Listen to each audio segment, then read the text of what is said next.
Muy buenas tardes, hermanos. Gracias, Lalo, Vale y todo el equipo de música que nos ha servido este fin de semana. Ha sido un gozo poder cantar juntos a nuestro Señor.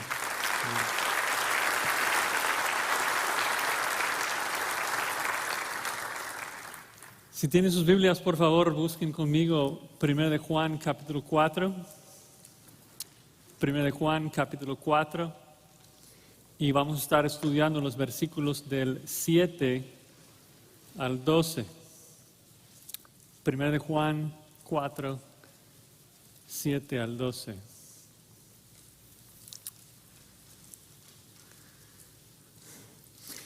No sé si alguna vez te has preguntado, ¿qué es lo que Adán debía haber hecho cuando Eva comió el fruto prohibido? Imagínate la escena. Adán realmente está entre la espada y la pared. Eva ya ha comido y Adán tiene el fruto en sus manos. Piensa en la tensión de ese momento, lo que Adán está pensando. Si Adán no come, pues Dios mata a Eva y él se queda solo. Si lo come, peca contra Dios y muere junto con su esposa. ¿Qué es lo que hace? ¿Qué dice? Le dice a Dios, Dios, la ayuda idónea que me diste no sirve, hazme otra. O sea, ¿qué dice? Parece una situación irremediable. Tal vez parece una pregunta hipotética, imposible de contestar, pero yo considero que la Biblia sí la contesta. ¿Saben la respuesta de lo que Adán debía hacer? Adán debía matar a la serpiente y luego decir a Dios, Padre, mi mujer ha pecado y merece morir. Toma mi vida en vez de la suya. Yo tomaré el castigo de la muerte que ella merece. Debía matar a Satanás y dar su vida para redimir a su esposa. Y sabemos que esta es la respuesta bíblica porque Pablo llama a Cristo el último Adán, el que hizo lo que Adán no hizo. Y eso es exactamente lo que Cristo hizo cuando nosotros, su esposa, pecamos. Cristo vino para destruir al diablo y redimir a su esposa con su sangre preciosa. Y en esta tarde quisiera meditar en este amor, el amor de Dios. Quiero que meditemos, ¿no? Para que el amor de Dios penetre nuestro corazón, capture nuestra mente y que también cambie nuestras vidas. Cristo dio su vida por pecadores. Debemos asombrarnos de tan tremenda verdad en todo momento. Pero también quisiera hacer una segunda cosa, y es de que en este texto Juan nos presenta, nos revela el gran amor de Dios con un propósito. Y su propósito es exhortarnos a reflejar ese mismo amor a los demás, los unos a los otros. Porque es el mismo amor que Dios nos mostró en la cruz del Calvario que Él ahora ha derramado en nuestros corazones. Por eso Juan llega a la conclusión de que cada cristiano necesariamente ama con ese amor sacrificial, no de manera perfecta, pero sí ama. Y si una persona dice que es cristiano, pero no ama como Cristo ama, Juan dice que permanece en las tinieblas y en su condenación. Así que si tienen sus Biblias, vamos a leer nuestro texto. 1 de Juan 4, los versículos del 7 al 12. Si quieren tomar el bosquejo, vamos a ver 3 motivos para amarnos los unos a los otros. Dios provee amor al creyente, Dios practica amor con el creyente y Dios perfecciona el amor en el creyente. Dios provee, practica y perfecciona el amor. Veamos el texto, 1 Juan 4:7, dice así la palabra de Dios. Amados, amémonos unos a otros, porque el amor es de Dios. Todo aquel que ama es nacido de Dios y conoce a Dios. El que no ama no ha conocido a Dios, porque Dios es amor. En este se mostró el amor de Dios para con nosotros, en que Dios envió a su Hijo unigénito al mundo para que vivamos por Él. En esto consiste el amor, no en que nosotros hayamos amado a Dios, sino que Él nos amó a nosotros y envió a su Hijo en propiciación por nuestros pecados. Amados, si Dios nos ha amado así, debemos también amarnos unos a otros. Nadie ha visto jamás a Dios. Si nos amamos unos a otros, Dios permanece en nosotros y su amor se ha perfeccionado en nosotros. Vamos a orar. Señor, te suplicamos en esta tarde que tú nos ilumines, tú nos ayudes a comprender la profundidad de tu amor hacia nosotros y que al comprender tu amor nosotros seamos retados y motivados a mostrar tu amor a tu pueblo para tu gloria. Amén. Como nuestro hermano Paul mencionó, Juan nos dice en su carta de 1 de Juan de que la escribió con el propósito de darnos certeza de nuestra salvación. Ahora, para aclarar, la seguridad de nuestra salvación depende total y exclusivamente de Dios, que es soberano en la salvación y promete preservarnos hasta el final. Sin embargo, la certeza que tú y yo sentimos de esa salvación depende de nosotros. Y Juan quiere que tengamos certeza. Nos dice al final de la carta en 1 Juan 5:13, estas cosas os he escrito a vosotros que creéis en el nombre del Hijo de Dios, para que sepáis que tenéis vida eterna. Entonces surge la duda, ¿cómo es de que 1 de Juan nos ayuda como creyentes a saber que tenemos vida eterna? Y como ya se mencionó, Juan nos da varias pruebas de una fe genuina. Describe la doctrina y la conducta de un cristiano verdadero. Juan escribe básicamente un examen para el cristiano para saber si estamos en la fe o no. Y el examen tiene varias preguntas. ¿Andas en luz? Porque cada cristiano anda en luz porque Dios es luz. ¿Confiesas tus pecados? Porque los cristianos confesamos constantemente nuestros pecados y Dios nos perdona porque Cristo es nuestra propiciación. ¿Obedeces? ¿Amas al mundo? El cristiano no ama al mundo ni las cosas del mundo. ¿Crees en Cristo? El cristiano cree que Jesús es el Mesías. ¿Estás creciendo en santidad? Porque el cristiano se purifica a sí mismo mientras espera el regreso de Cristo. ¿Luchas contra tu pecado? ¿Amas la verdad? Porque el cristiano rechaza la mentira y la falsa doctrina. ¿Crees que Cristo es el Hijo de Dios? ¿Crees de que Él se hizo carne para salvarnos? Entonces Juan nos hace varias preguntas, pero luego realmente llega a la pregunta más difícil. Todas las demás preguntas, por decirlo así, eran preguntas cortas, de verdadero o falso. Y luego nos pide un ensayo, nos pide una explicación. Y nos dice, ¿amas a Dios y sus hijos? ¿Amas a tus hermanos? Dime cómo, muéstrame cómo muestras el amor de Dios en tu vida. Porque un cristiano sin amor es un mero profesante. Una iglesia sin amor es una mera secta. Juan es blanco y negro. Si amas, eres salvo. Si no amas, no eres salvo. Toda la ley se resume en esto: amor a Dios y amor al prójimo. El amor es la marca irrefutable de un cristiano. Si tú quieres saber si perteneces a Dios, el amor es el fruto que evidencia que somos de Dios. Así que en el texto que tenemos delante de nosotros en esta tarde, Juan nos da 3 motivos de por qué amarnos. El primero es de que Dios provee amor a sus hijos. Dios provee amor.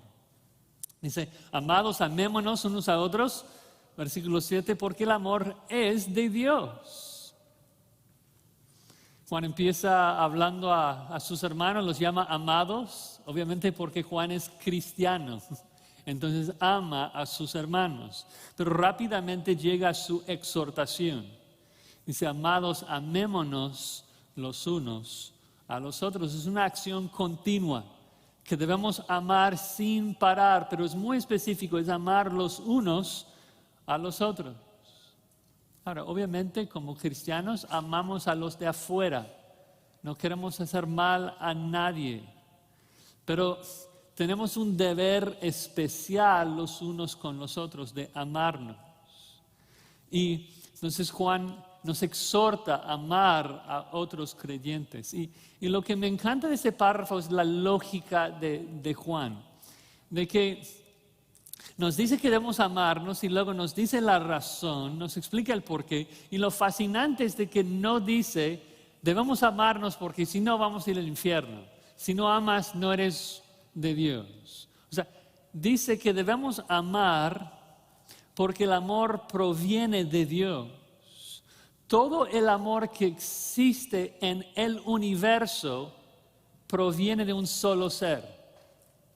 Proviene de Dios. Dios ha originado todo el amor que existe en su universo. Él es la fuente del verdadero amor y Él no ha derramado su amor en todos, ha derramado su amor en sus hijos.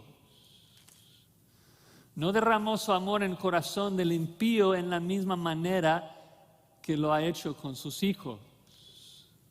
Por eso Juan puede decir de manera categórica que los impíos no aman. Pueden parentar amor, pero no un amor bíblico, genuino. No tienen esa capacidad. Solamente el cristiano puede amar como Dios ama. Como dije, el incrédulo puede aparentar amor, puede hacer cosas lindas a otras personas, pero sus motivos siempre son egoístas. Nunca es el amor sacrificial y desinteresado como es el amor de Dios. Juan nos dice, amamos porque Dios nos ha provisto de su amor. El punto es de que no hay excusa. Si eres un cristiano, no hay excusa. Ningún cristiano puede decir, pero no puedo amar. Falso. Si eres salvo, Dios ha derramado su amor en tu corazón. Si no puedes amar, si en verdad me dices que no puedes amar a alguien en tu congregación, es porque no eres salvo. Porque cada hijo de Dios tiene el amor de Dios. Dios provee su amor con cada uno de sus hijos. Y Juan prueba esto con la frase que sigue. Dice, porque todo aquel que ama es nacido de Dios. Es nacido de Dios. Miren, si ves a mi hijo, ¿qué es lo que ves? Para bien o para mal, ves una versión pequeña de mí. Se parece a mí, se porta como yo. Es muy frustrante como papás a veces, ¿no? La forma en que nuestros hijos nos imitan. Habla como yo. Y es obvio porque es nacido de mí. Ese es el mismo principio que Juan sigue, es la misma lógica. Nosotros que somos creyentes amamos. ¿Por qué? Porque hijos reflejan a sus padres. ¿Y quién es nuestro padre? Dios. Amamos porque nuestro Dios ama. Antes estuvimos muertos en nuestros delitos y pecados. Antes odiábamos a la gente. ¿Por qué? Porque nuestro padre era Satanás, el diablo. Si hicimos bien, hicimos algo bien antes de ser creyentes, era solamente para recibir un beneficio de regreso. Pero ahora hemos nacido de nuevo, hemos nacido de arriba, hemos nacido de Dios. Y no hemos nacido nuevamente de la naturaleza pecaminosa de nuestros padres terrenales. Hemos nacido con una nueva naturaleza amorosa de nuestro Padre celestial. ¿Ves de por qué el amor es una prueba de nuestra salvación? Si amas como Dios ama, la única explicación de cómo es que tú tienes la capacidad como un cadáver de amar como Dios ama es porque Dios ha puesto su amor en ti. No solamente esto, Juan agrega de que el que ama también conoce a Dios. Esto es tan lindo. No sé si han hecho un estudio de la palabra conocer en la Escritura. Pero existe una gran diferencia entre saber algún dato y conocer a una persona. Cuando la Biblia habla de saber un dato, esto se entiende. Pero cuando la Escritura habla de conocer a una persona, siempre denota una relación íntima, estrecha, incluso amorosa. De hecho, llega a usar el eufemismo de que Adán conoció a su mujer y concibió. José no conoció a María. Tan cercana es la relación que indica el verbo conocer. Cuando Cristo, por ejemplo, arroja a los falsos profesantes al infierno, ¿qué es lo que les va a tirar? ¿Qué es lo que les va a decir? Les va a decir, nunca os conocí, hacedores de maldad. Y eso no significa que Dios no supo información acerca de ellos. Obviamente Cristo sabe todo lo que ellos hacen. El punto es que no tenían una relación personal con Él. No hubo una relación íntima, amorosa. Es por eso que Jesucristo también puede decir que esta es la vida eterna, que te conozcan a ti, el único Dios verdadero, y a tu Hijo Jesucristo. Es por eso que Pablo puede decir en Romanos 8 de que a los que de antemano Dios conoció, hasta que si Dios conoció a una persona, también los llamó, los justificó y los glorificó. Porque cuando Dios entra en una relación íntima, estrecha, amorosa con una persona, es una relación que perdura toda la eternidad. Y por eso Pablo termina esa sección de Romanos 8 diciendo, si Dios nos conoció de antemano, es de que ahora nada puede separarnos ¿de qué? Del amor de Dios. Porque si conoces a Dios, Dios te ama. Si no conoces a Dios, Dios no te ama. Sin embargo, Juan plantea el contraste en el versículo 8. El que no ama no ha conocido a Dios, porque Dios es amor. Juan sigue con su examen. Nos pregunta nuevamente, ¿amas? Si no amas, es que no tienes esa relación con Dios. De hecho, nunca has conocido a Dios. El punto es que es imposible que alguien tenga una relación con Dios sin que haya amor en su vida. Es imposible. Dios por naturaleza muestra su amor por medio de todos los que Él ha salvado. Y entonces Juan prueba su punto con una de las frases más famosas de la Escritura al decir que Dios es amor. Dios es amor. Si Dios está en tu corazón y Dios es amor, habrá evidencia de su amor en tu vida y punto, sin excepción. Y hay tantas implicaciones de esa verdad. Obviamente no hay tiempo para desarrollar todas, pero quisiera subrayar algunas cosas. Primero, tal vez lo más obvio en el contexto. Cuando alguien nace de nuevo, cuando Dios salva a alguien, cuando Dios conoce a alguien, todos los afectos de esa persona cambian. Ahora, con el amor de Dios en el corazón del creyente, el cristiano ama a las cosas que Dios ama. Ama la santidad, la pureza, la gloria de Cristo. Ama a la novia de Cristo. Algo que hemos estado enfatizando en esta conferencia. Algunos supuestos cristianos dicen, amo a Dios, pero no amo a la iglesia. Esto es bíblicamente imposible. Es imposible. No te engañes. El amor de Cristo, el amor que le guió a morir, a dar su vida por su novia, no puede estar en tu corazón sin que tú también ames a esa novia. Es imposible.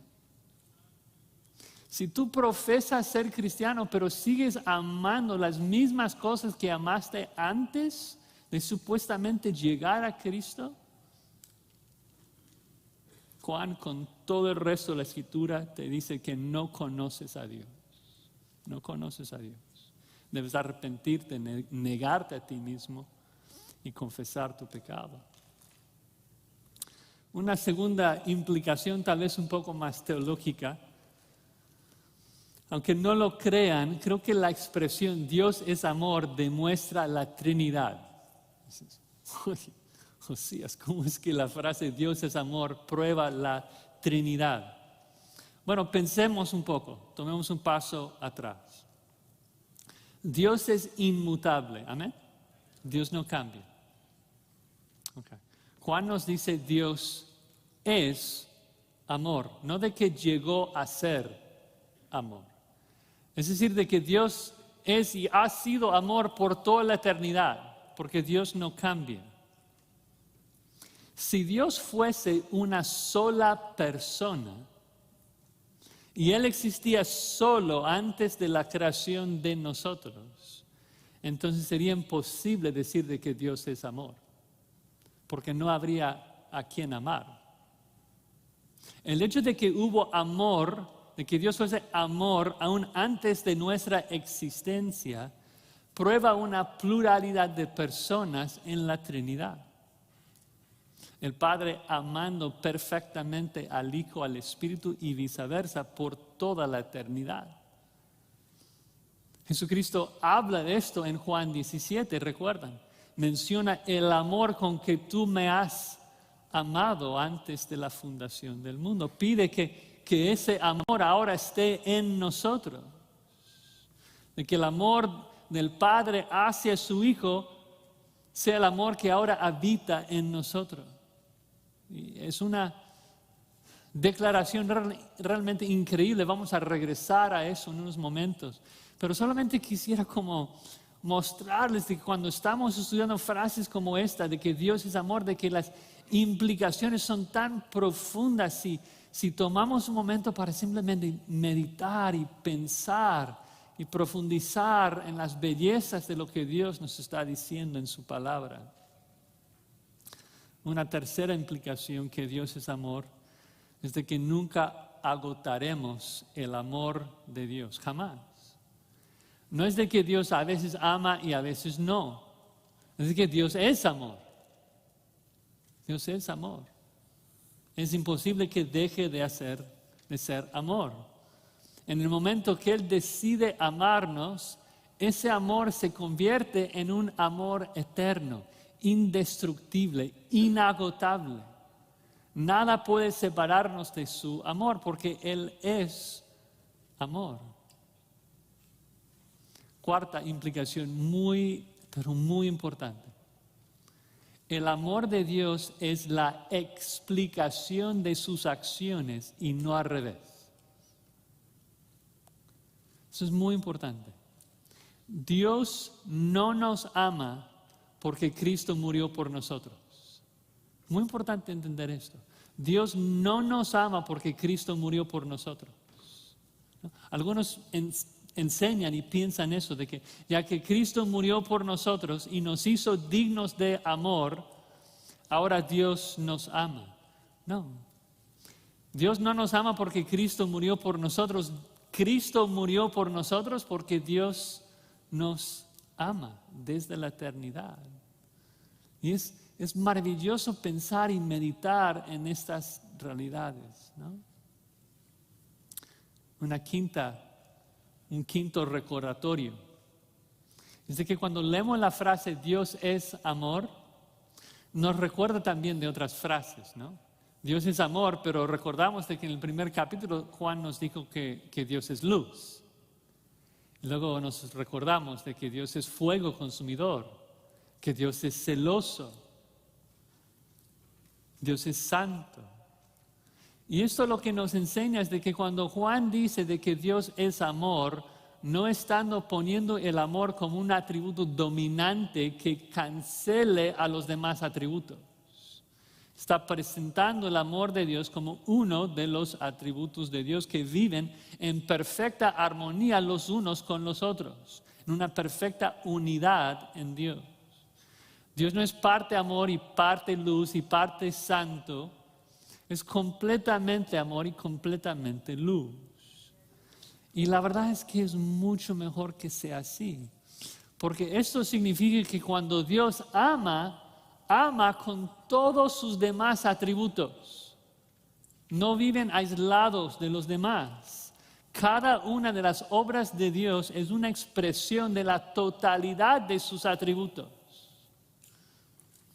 Por eso Dios ama con todo su poder.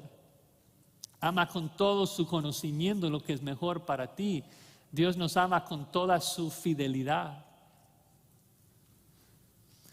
Pero también el hecho de que Dios es amor significa que Dios ama de manera santa y de manera justa. Que implica de que Él no puede derramar su amor en un criminal que merece su ira, porque sería injusto. Es por eso que el punto 2 es tan crucial. El segundo motivo de por qué debemos amarnos a nosotros, los unos a los otros, es porque Dios practica el amor con nosotros. Ven ahí el versículo 9. Dice, en esto se mostró el amor de Dios para con nosotros, en que Dios envió a su Hijo unigénito al mundo para que vivamos por Él. Increíble, el Hijo amado, el Hijo en quien Dios Padre encuentra su complacencia, su único Hijo. Y lo envió al mundo para que por medio de su muerte tú y yo tengamos vida. Sé que para algunos eso suena muy básico. Hay algunos cristianos que ven versículos como Juan 3:16, que habla del amor de Dios al enviar a su Hijo al mundo, y lo ven como los verdes en la fe, de que es un versículo para los principiantes, para los inmaduros que acaban de nacer en la fe. Pero el amor de Dios expresado en el Calvario es la cima del cristianismo, la perfecta expresión de todos los atributos de Dios. Es el punto más sublime, más inescrutable, más insondable posible. ¿No puedes tener un pensamiento más elevado?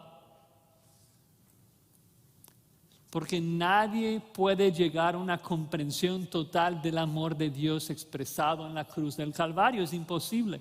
Por eso Pablo ora por los efesios, y eso es lo que ora, de que ellos pudieran ser capaces, plenamente capaces de comprender la anchura, la longitud, la profundidad, la altura del amor de Cristo que excede, ¿qué? Excede todo conocimiento.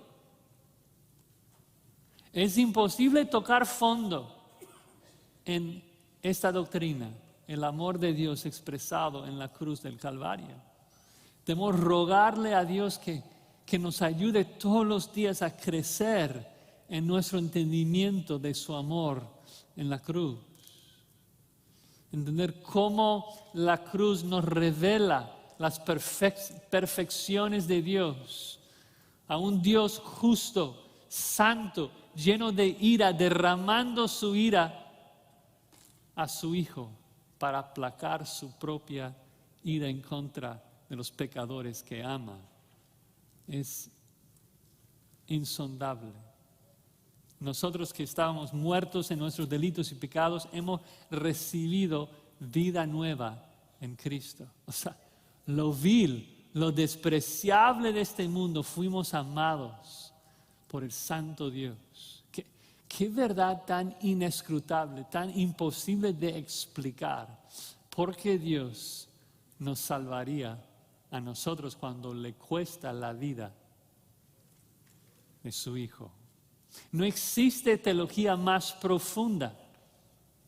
De hecho, el centro de la mejor teología sistemática jamás escrita, que entre paréntesis se llama Romanos, escrito por Pablo, el centro de ese libro, en Romanos 5 al 8, es donde Pablo explica de que aun siendo pecadores, Cristo murió por nosotros. Así se muestra el amor de Dios. Y termina esa sección hablando otra vez de que nada puede separarnos de su amor. El punto es de que solo en las llagas del Cordero uno observa lo que es amor genuino. Es allí en la cruz que comenzamos a ver el amor de Dios, y es allí entonces, y solamente allí, que vemos cómo es de que nosotros debemos de amar. Porque el amor con el cual nosotros debemos de amar busca el bien de su amado aunque le cueste su vida. Es un amor sacrificial, un amor que lo entrega todo, un amor desinteresado, un amor que piensa en el otro antes de en sí mismo. El mundo no sabe, el mundo no puede amar de esa manera. El mundo ama entre comillas para recibir bendición. Dios ama para bendecir a otros. El mundo ama para que alguien más suple con sus necesidades. Dios no tiene necesidades. Dios no necesita nada. Dios no es servido por manos de hombres como si necesitase de algo, Pablo dice. Pues Él es quien da a todos vida y aliento y todas las cosas. Por eso Dios ama de la abundancia de sus bendiciones sin querer, sin necesitar algo de regreso, porque no necesita nada. Y eso es lo que hace que su amor sea tan puro, tan perfecto. Porque sabemos de que no está buscando algo de regreso, porque no necesita nada de regreso. Está 100% completo en sí mismo, 100% contento consigo mismo. Pero Dios, tan bello que es, se deleita en sacrificarse a sí mismo para bendecir a otros. Esto es amor. El punto es de que si tú no sabes cómo amar así de manera sacrificial, es porque un amor genuino, un amor bíblico, no mora en ti. Juan persiste en definir el amor de Dios, dice en el versículo 10.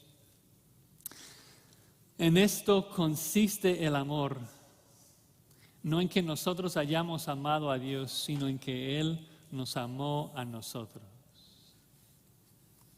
Otro elemento entonces del amor de Dios es de que Él siempre inicia. Él ama a los que no lo merecen.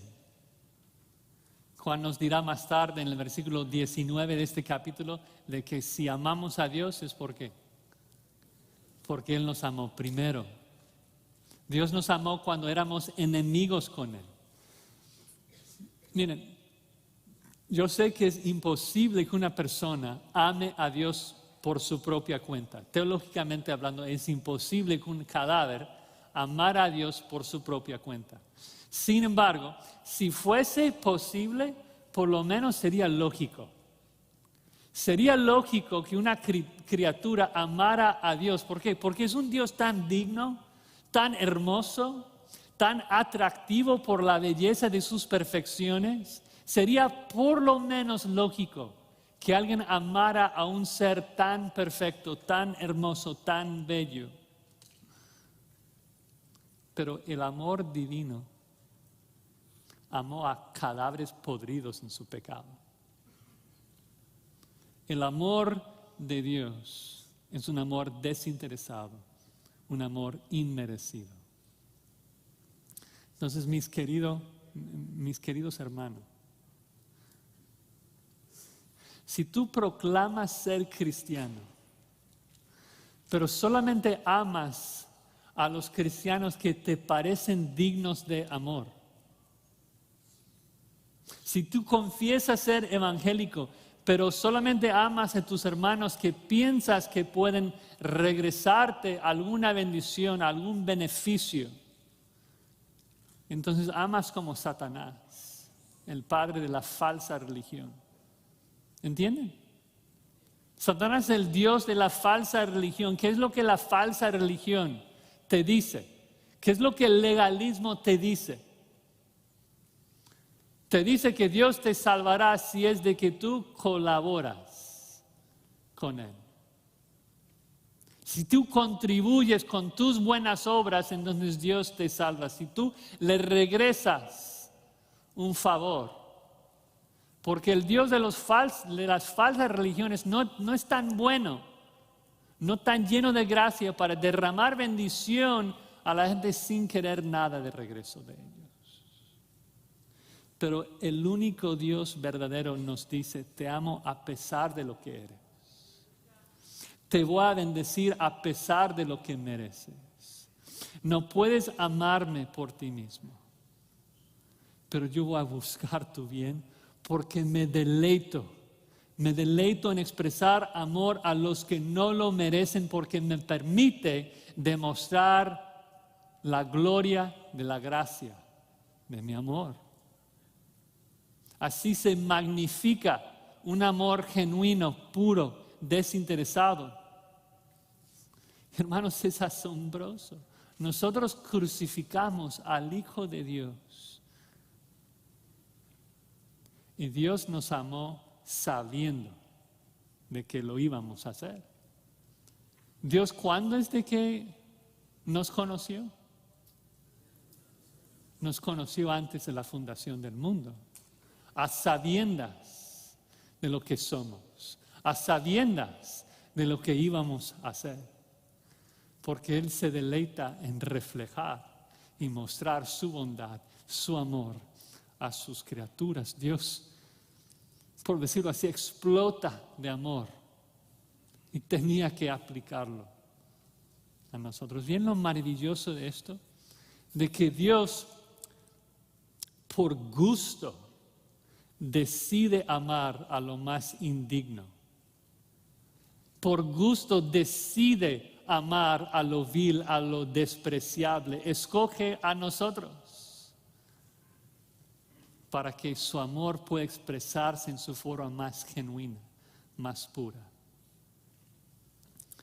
Juan continúa hablando de la expresión del amor de Dios al decir que envió a su Hijo en propiciación por nuestros pecados.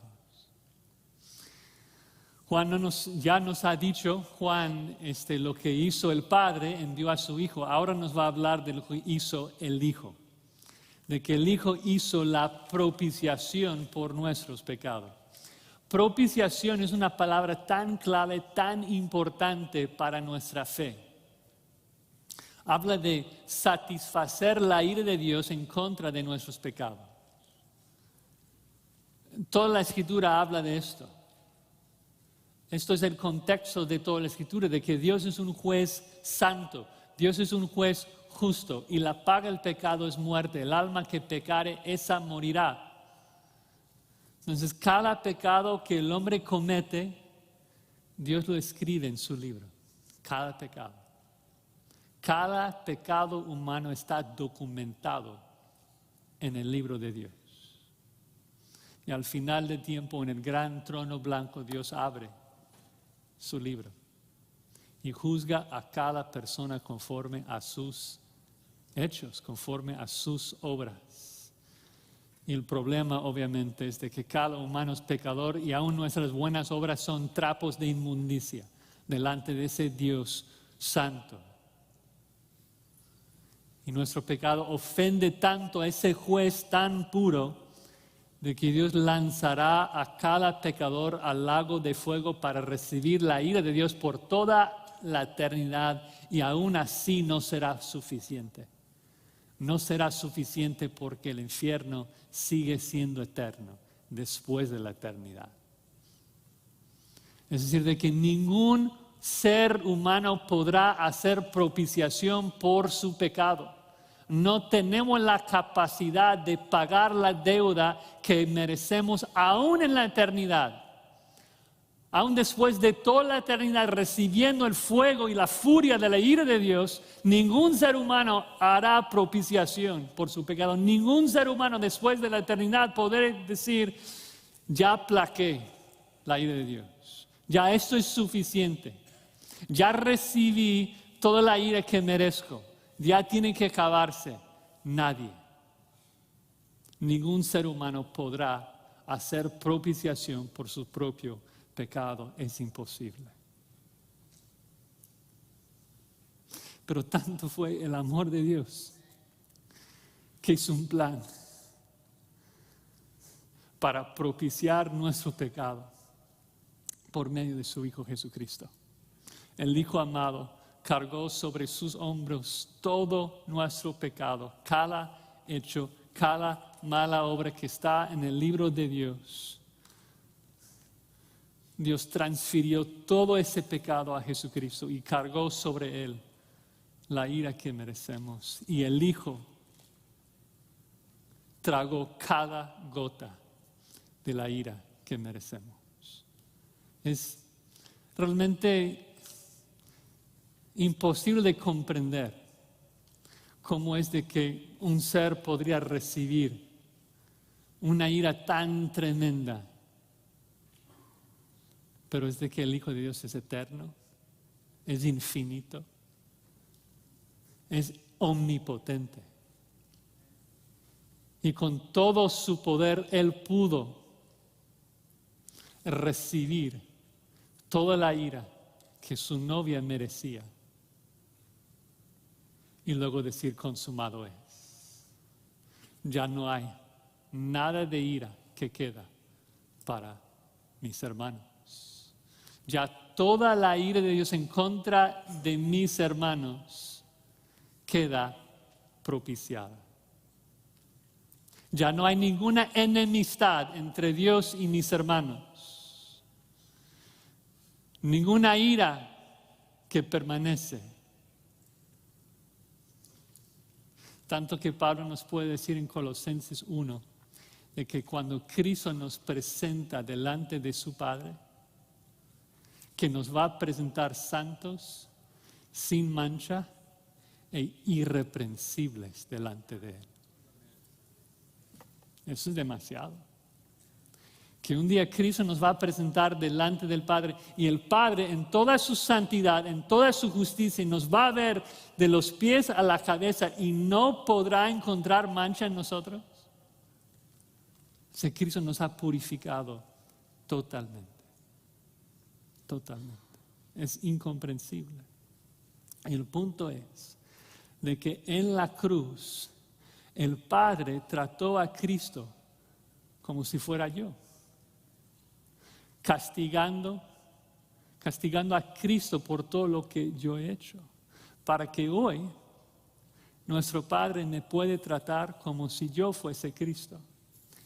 Y creo que a veces cuando hablamos de esto, cuando hablamos de este intercambio, cuando hablamos de la justificación, nos concentramos mucho en la parte de que nuestro pecado fue transferido a Cristo, de que Él propició nuestro pecado y que Dios vio a Cristo como si fuese nosotros y le crucificó por nosotros. Y esto es cierto.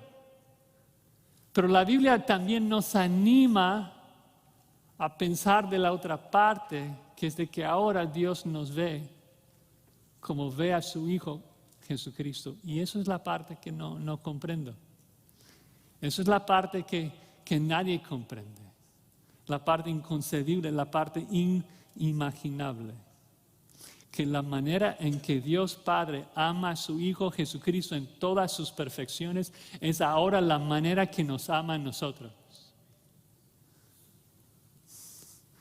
Vayan conmigo a Juan 17. Es de que es tan increíble que no lo van a creer si yo lo digo. Juan 17, 23. En el contexto, Jesucristo está hablando con su Padre, orando para que nosotros seamos uno con Dios. Y dice esto: yo en ellos y tú en mí, para que sean perfectos en unidad, para que el mundo conozca que tú me enviaste. Ahora escuchen. Y que los has amado a ellos, como también a mí me has amado. En griego es mucho más enfático, dice, los amaste como me amaste. Los amaste como me amaste. La forma en que Dios amó a Cristo en la eternidad pasada, Jesucristo está diciendo ahora, es la forma que nuestro Padre nos ama a nosotros. Es realmente inconcebible, rompe con nuestra mente el hecho de que Dios, ahora que estamos en Cristo, nos ama como ama a Cristo. Si tú crees que entiendes esto, creo que no entiendes nada. Tan lejos de la comprensión de nuestras pequeñas mentes, pero es la obra de Dios en su plan de redención, que nosotros fuésemos transformados a la imagen de Cristo para reflejar las perfecciones de Cristo, para llegar a ser los objetos de su eterno amor. Bueno, regresando al contexto, el punto de lo que Juan nos está diciendo en 1 Juan 4 es otra vez cómo debemos de amar. Y es por eso que está hablando de la cruz y la propiciación de la cruz, porque es la definición de cómo yo debo amarte.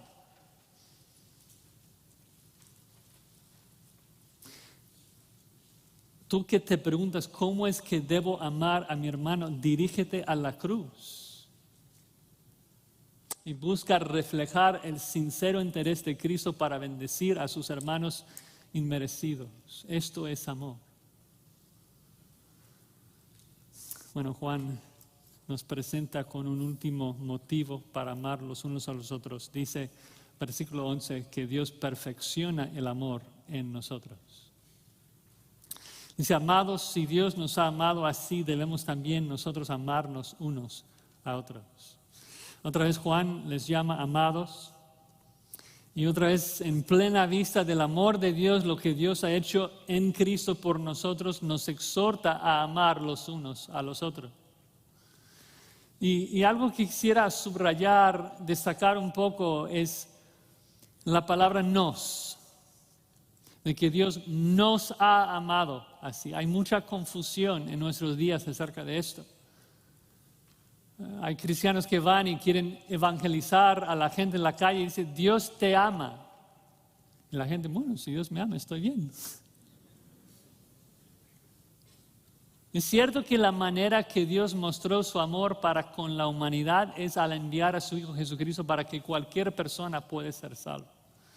Es cierto que Dios hace salir su sol sobre los justos y los malos. Pero Dios no ama al mundo como ama a nosotros. La Biblia no enseña eso. Dios aborrece al impío todos los días. El impío está bajo la condenación y la ira de Dios. Cuando la Escritura habla del amor de Dios para los suyos, es un amor exclusivo. Es un amor especial. Es un amor único. De hecho, tanto en el Antiguo como en el Nuevo Testamento, la ilustración más común, más repetida que se usa cuando describe el amor de Dios es de un matrimonio. Dios dice a Israel en Isaías, tu marido es Jehová de los ejércitos. Pablo cuando habla del matrimonio, ¿no? Es que Cristo murió por su esposa, que es la iglesia. Y el punto que quiero destacar es de que Cristo no murió por varias esposas. Cristo no tiene varias mujeres. Cristo no oró por el mundo, no se sacrificó por el mundo. En Juan 17, Jesucristo dice, yo oro por los que me diste. Yo me santifico por ellos. El amor de Dios para su pueblo es un amor especial, es un amor único. Y debe ser confortante para nosotros sentir ese amor especial reservado solamente para nosotros. Que Dios es un amante celoso, que guarda su afecto solamente para lo suyo. Y es reconfortante porque es ese amor celoso que nos garantiza de que Él jamás va a permitir que alguien nos haga un daño eterno. Es imposible. Y como comentó hermano Paul, nosotros que somos casados, o sea, es una ilustración muy vívida, ¿no? Pensar en que alguien va a lastimar a mi esposa. Imagínate que si yo fuese un ser omnipotente, ¿alguien va a tratar mal a la esposa de Cristo? No, Cristo jamás lo permitiría. Él va a garantizar de que todo lo que ocurre es para nuestro bien eterno. Él lo va a garantizar porque Él nos ama con un amor único, reservado para su esposa, que la protege del mundo. Nada puede arrancarnos del amor sublime que Él derramado en nuestros corazones. Es glorioso. Pero nuevamente, cada vez que Juan menciona el amor de Dios es con una exhortación. Si Dios nos ha amado así, amémonos los unos a los otros. Otra vez repito, no odiamos al mundo. Ellos son nuestro campo misionero, queremos alcanzarlos. Pero el amor que debe de existir en la iglesia local debe ser un amor especial, que no tenemos para con todos. No tengo el mismo deber de amar a la gente de la calle en la misma forma que tengo de amar a mis hermanos acá. Debo amar a mis hermanos y hermanas. Y sé que suena un poco raro en nuestra cultura hablar de amar a mis hermanas y a mis hermanos. Vivimos en un mundo que ha distorsionado tanto el concepto de amor que para algunos hablar del amor es hablar de la sensualidad. Y esto revela qué tan lejos están de las cosas de Dios. Acá se trata de un amor puro, el puro y santo interés de bendecir a mis hermanos aunque me cueste, aunque no pueden hacer nada para bendecirme de regreso. El amor que aquí se trata no hace nada indebido, no busca lo suyo. Y esta es la regla de oro, ¿no? De que debemos amar a otros como quisiéramos ser amados. ¿No? La manera que se refleja también en la cruz, en el amor de Dios.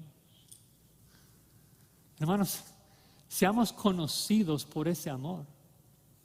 En particular nosotros que somos reformados, nosotros que predicamos del infierno, nosotros que predicamos del pecado, nosotros que amonestamos a la gente que debe huir de la ira de Dios, nosotros que llamamos a la gente al arrepentimiento, nosotros que nombramos a los falsos maestros, nosotros que sentimos la necesidad de tapar la boca de los lobos que van a atacar al rebaño, tenemos que tener cuidado. Porque aunque debemos predicar y hacer esas cosas, existe un peligro que si solamente predicamos así, de que seamos conocidos como contenciosos, cuando debemos ser conocidos por nuestro amor.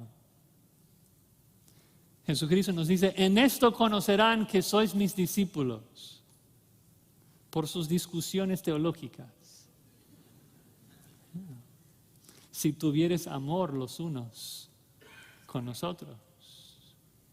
Entonces yo sé que para algunos están escuchando un sermón sobre el amor de Dios y dicen, uy, Josías necesita balancear esto con la santidad de Dios. Josías necesita balancear esto y decir de que el amor no puede estar desligado de la verdad de Dios. Mira, habrá otro momento para eso, donde estamos en otro texto. Pero hoy estamos en 1 de Juan y la Escritura no necesita ser balanceada por mí.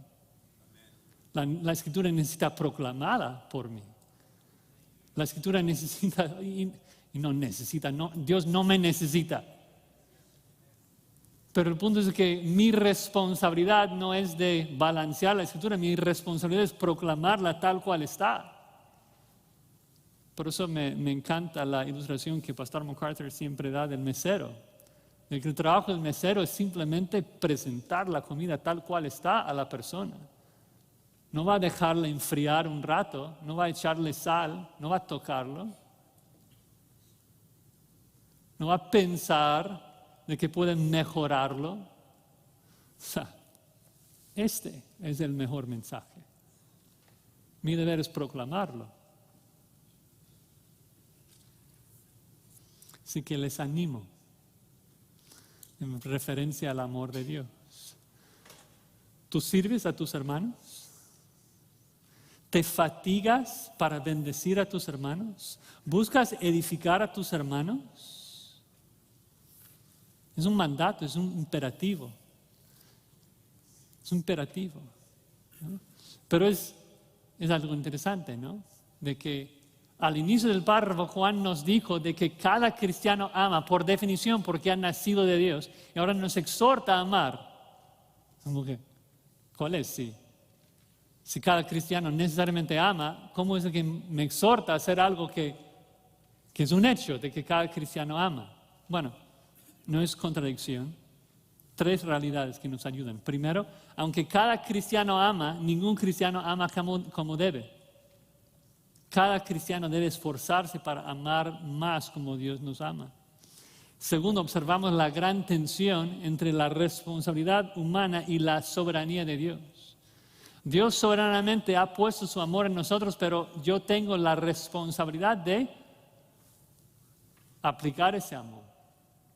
Y si amo, entonces voy a decir con Pablo de que Dios hizo en mí tanto el querer como el hacer para su gloria. Y tercero, no nos olvidemos de que esto se escribió de acuerdo con Juan para dar al creyente certeza de su salvación, ¿no? Que nosotros miremos esto, miremos el amor de Dios y digamos, uy,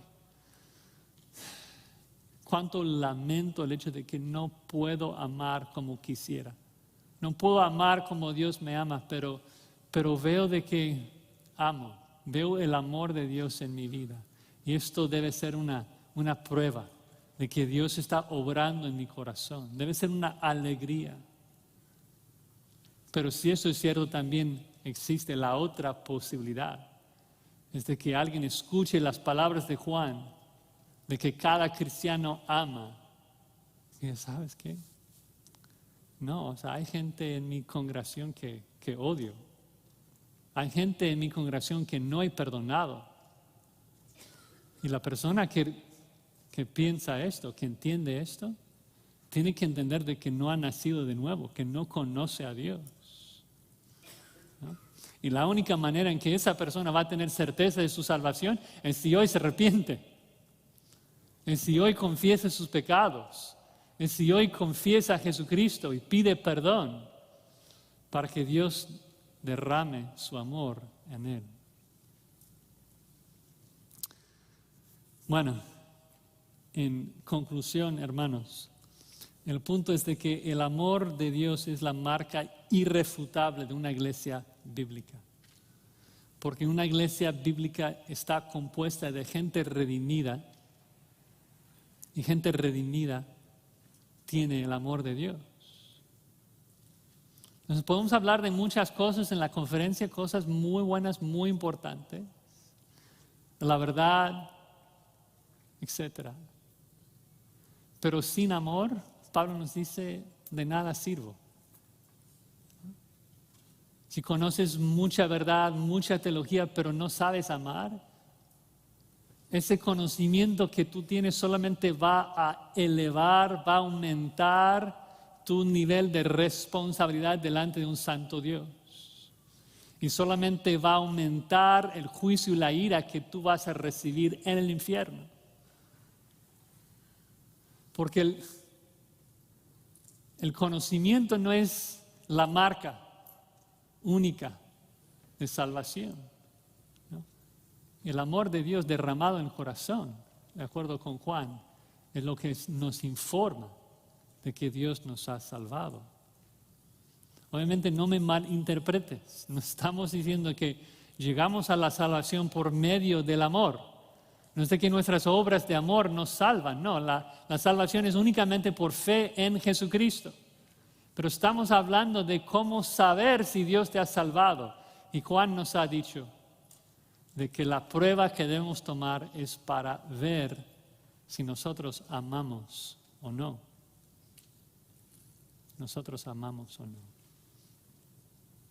El amor de Dios debe ser evidente en todo lo que hacemos, hermanos. Y si el amor de Dios no es evidente en tu vida, busca a uno de los pastores que estamos acá, porque hoy es el día en que si tú te arrepientes y crees en Jesucristo, puedes recibir el amor de Dios expresado en la cruz del Calvario.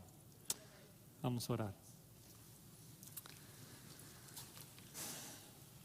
Señor, damos gracias por tu gran amor. Gracias por el Evangelio, que es tu poder que nos ha salvado. Y te rogamos en esta tarde, Señor, que saliendo de este lugar ya con nuestras mentes llenas de tu verdad, llenas de mucha teología, que podamos aplicar eso a nuestras vidas, en la forma en que ministramos a nuestros hermanos, amándolos, mostrando tu amor a los demás. Gracias porque sabemos de que cuando nosotros amamos los unos a los otros, el mundo puede ver tu amor en nosotros. Y aunque nadie jamás te ha visto, cuando amamos a nuestros hermanos, el mundo ve tu amor y tu presencia permaneciendo en nosotros. Y que esto sea el empiezo de una conversación en donde podamos hablar de tu amor, dar las buenas nuevas y que tus escogidos lleguen a la salvación. Damos gracias en el nombre de Cristo Jesús. Amén.